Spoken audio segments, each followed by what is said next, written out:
여러분 혹시 이런 생각 해보신 적 있나요? 만약 경부고속도로가 없었다면 지금 우리나라는 어떤 모습이었을까요? 서울에서 부산까지 8시간을 달려야 했던 1960년대. 그때 한 사람이 이 나라에 고속도로를 만들겠다고 선언했습니다. 모든 사람이 미쳤다고 했죠. 자동차도 6만 대밖에 없는 나라에서 무슨 고속도로냐고요. 1964년 12월 서독을 방문한 박정희 대통령이 본 쾰른 사이의 아우토반을 직접 시찰했습니다. 독일 부흥의 상징인 이 고속도로를 보며 그는 무언가 결심한 듯 했죠. 돌아와서 그는 측근들에게 지시했습니다. 고속도로에 관한 모든 자료를 구해와라. 선진국은 물론이고 소련 같은 공산주의 국가것까지 전부 다. 하지만 현실은 냉혹했습니다. 1967년 당시 우리나라 차량은 겨우 6만 대. 도로 포장률은 8%에 불과했죠. 야당에서는 재정 파탄 날 것이다. 부유층 유람로나 만들려 하느냐며 맹비난했습니다. 세계은행은 더 소극적이었습니다. 자동차도 없는 나라에서 고속도로가 왜 필요하냐며 차관의 난색을 표했죠. 그런데 박정희 대통령이 포기했을까요? 아니죠. 오히려 이렇게 말했습니다. 산업화에 50년, 100년 걸리면 나라 망한다. 자기 나라는 자기가 지켜야 한다. 박정희 대통령은 왜 이렇게까지 고속도로에 목을 맸을까요? 사실 경부고속도로에는 표면적으로 드러나지 않은 거대한 전략이 숨어 있었습니다. 6.25 전쟁 때를 기억해보세요. 북한군 탱크들이 남하하는데 우리 국군에는 탱크가 하나도 없었어요. 그래서 단 3일 만에 서울을 내줬죠. 박정희 대통령은 이때를 잊지 않았습니다. 고속도로를 4차선 이상으로 건설한 이유가 바로 이거였어요. 전국 어디든 30분 이내에 군부대가 이동할 수 있도록. 북한이 다시 내려와도 절대 3일 만에 서울을 내주지 않겠다는 의지였죠. 그리고 또 다른 이유가 있었습니다.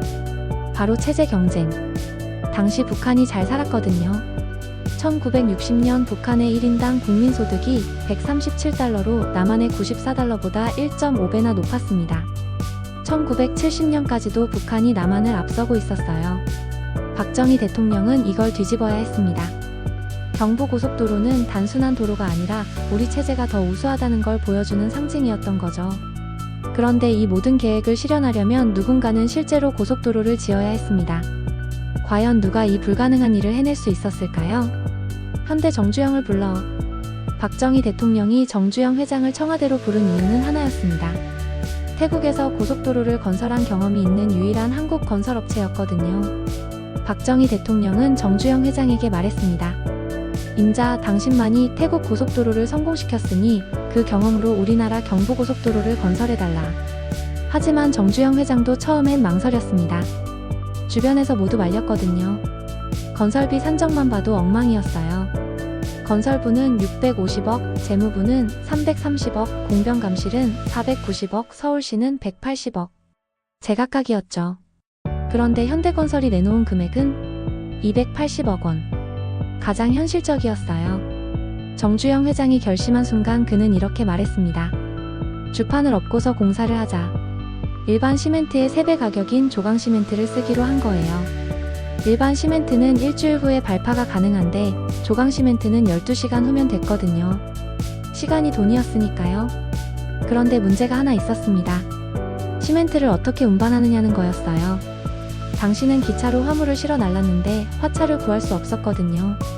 정주영 회장이 어떻게 했을까요? 건설 현장에서 쓰던 트럭을 끌고 와서 단양에서 옥천까지 직접 운반했습니다. 하지만 진짜 이야기는 이제부터입니다. 현장에서 벌어진 일들은 상상을 초월했거든요. 1968년 2월 1일 첫 삽을 뜨는 순간부터 미친 듯한 속도전이 시작됐습니다. 정주영 회장은 아예 현장에 간이 침대를 가져다 놨어요. 44년형 지프를 타고 다니며 공사 현장을 누볐죠. 그런데 재미있는 사실이 하나 있어요. 그 유명한 호랑이 정주영 회장도 덤프트럭 기사들에게는 양보했다는 겁니다. 작업차 최우선 원칙을 세워서 트럭이 오면 무조건 길을 비키라고 했죠. 자신도 그렇게 했고요. 현장은 정말 극한의 상황이었습니다. 급할 때는 콘크리트를 손으로 비벼서 만들어 부었다는 증언이 나올 정도였어요. 1945년식 콘크리트 믹서가 하루 20시간씩 돌아가니까 1시간마다 고장 났거든요. 월, 화, 수, 목, 금, 일주일에 금요일이 3번인 스케줄이 일상이었죠. 그런데 가장 힘든 구간이 있었습니다. 바로 당제터널. 이 터널에서 벌어진 일은 정말 믿기 어려운 이야기입니다. 충북 옥천과 영동 사이 당제터널. 경부고속도로 최대의 난코스였습니다. 연약한 착리층 집안이 무려 13번이나 붕괴했어요. 이 사고로만 11명이 목숨을 잃었죠. 현장 감독관들은 절망했습니다. 이알림 건설부 장관이 현장에 와서 조용히 불러내더니 물었어요. 진짜 되긴 되냐? 사실은 안 됩니다. 그럼 어떻게 해야 하냐? 결국 현대건설이 단양시멘트 공장의 조광시멘트를 전량 조달해서 양생기간을 단축시켰어요. 말 그대로 주판을 엎고 밀어붙인 거죠. 하지만 터널 공사는 정말 극한의 상황이었습니다. 연약한 집안 때문에 하루에도 몇 번씩 낙반이 일어났고 작업자들은 언제 무너질지 모르는 터널 속에서 목숨을 걸고 일해야 했어요. 그럼에도 불구하고 현장 관계자들은 포기하지 않았습니다. 최신 공법을 도입하고 24시간 교대 근무로 공사를 진행했죠. 그런데 이 모든 희생과 노력이 헛되지 않았음을 보여주는 순간이 드디어 왔습니다. 1970년 7월 7일 거리 곳곳에 경축 아치가 세워지고 전국이 축제 분위기에 휩싸였습니다. 단군 이래 최대 토목공사라 불린 경부고속도로가 드디어 완전 개통되는 날이었어요. 준공식 테이프를 끊는 자리에는 박정희 대통령 내외와 정주영 회장이 나란히 섰습니다. 박정희 대통령은 감회에 젖어 말했죠. 가장 싼 값 1km당 1억 원으로 가장 빨리 이룩한 대예술 작품이다. 정말 놀라운 기록이었어요. 총 길이 416km를 2년 5개월 만에 429억 원으로 완성한 거거든요. 1km당 1억 원. 세계에서 가장 싸게 지은 고속도로였습니다. 외국과 비교해보면 더 놀라워요. 서독이 수출 10억 불에서 100억 불 달성하는데 11년 걸렸고 일본은 16년 걸렸는데 우리는 7년 만에 해냈거든요. 그런데 더 중요한 건 이거였어요. 이 고속도로로 서울에서 아침 먹고 부산에서 점심 즐길 수 있다는 말이 생겼다는 거죠. 연인원 900만 명이 투입됐고 공식적으로 77명이 희생됐습니다. 수많은 우리 부모님 세대가 목숨을 걸고 이 길을 만들었다는 사실입니다.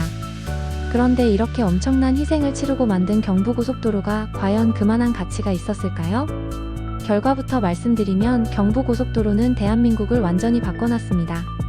한국도로공사 추산으로는 현재 경부고속도로의 경제적 편익이 연간 13조 5,500억 원에 달해요. 개통 전에는 서울 대전 간 버스로 8시간 걸렸는데 이제는 2시간이면 충분하죠. 대한민국이 1일 생활권이 된 거예요. 더 놀라운 건 산업 발전이었어요. 처음엔 산업도로가 아니라 관광도로라며 비아냥댔지만 개통 4년 만에 화물트럭이 전체 운행량의 과반을 차지했습니다. 울산, 구미공단에서 물동량이 쏟아져 나온 거죠. 수도권 근교 농업도 본격화됐어요. 고속도로로 서울 등 대도시와 연결되니까 신선한 농산물을 빠르게 공급할 수 있게 된 거죠. 그리고 무엇보다 국민의식이 바뀌었습니다. 언제까지 이 좁은 땅덩어리에 쪼그리고 앉아서 굶고만 있을 것인가? 우리도 한번 해보자. 사람들 가슴에 꿈과 야망, 도전과 번영에 대한 열망이 생긴 거예요. 특별한 부존자원도 없는 우리 같은 나라에선 국민들의 의욕과 자신감이 무엇보다 큰 자산이었거든요. 실제로 1970년대 새마을운동, 중동건설 진출, 중화학공업 육성, 이 모든 것의 출발점이 바로 경부고속도로였어요. 그리고 1975년에는 현대폰이라는 우리나라 최초의 고유 모델 자동차까지 나왔죠. 그런데 여기서 놓치면 안 되는 게 하나 있습니다. 연인원 900만 명. 당시 전체 인구가 3천만 명이었으니까 3명 중 1명이 참여한 셈이에요. 그들이 어떤 마음으로 일했을까요? 한 현장 감독의 증언입니다. 준공 전날까지 일했고 결국 준공식에도 못 갔고 집에도 못 갔다.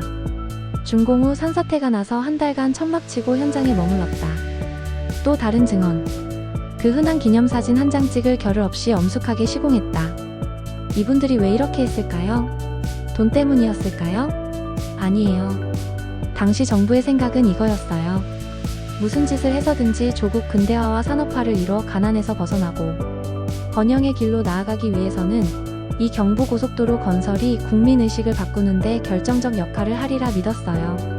물론 당장은 이 길로 실어 나를 수출 상품도 많지 않고 고속도로 위를 쌩쌩 달릴 자동차도 별로 없었어요. 하지만 언젠가는 그런 날이 오도록 우리 스스로의 힘으로 만들어보자는 의욕과 의지가 넘쳤던 거죠. 그리고 해외로 나간 분들도 있었어요. 건설 근로자, 광부, 간호사들이 독일, 중동으로 가서 외화를 벌어왔죠. 1970년대 중동 건설 붐의 시작이기도 했고요. 교육에 대한 열정도 대단했어요.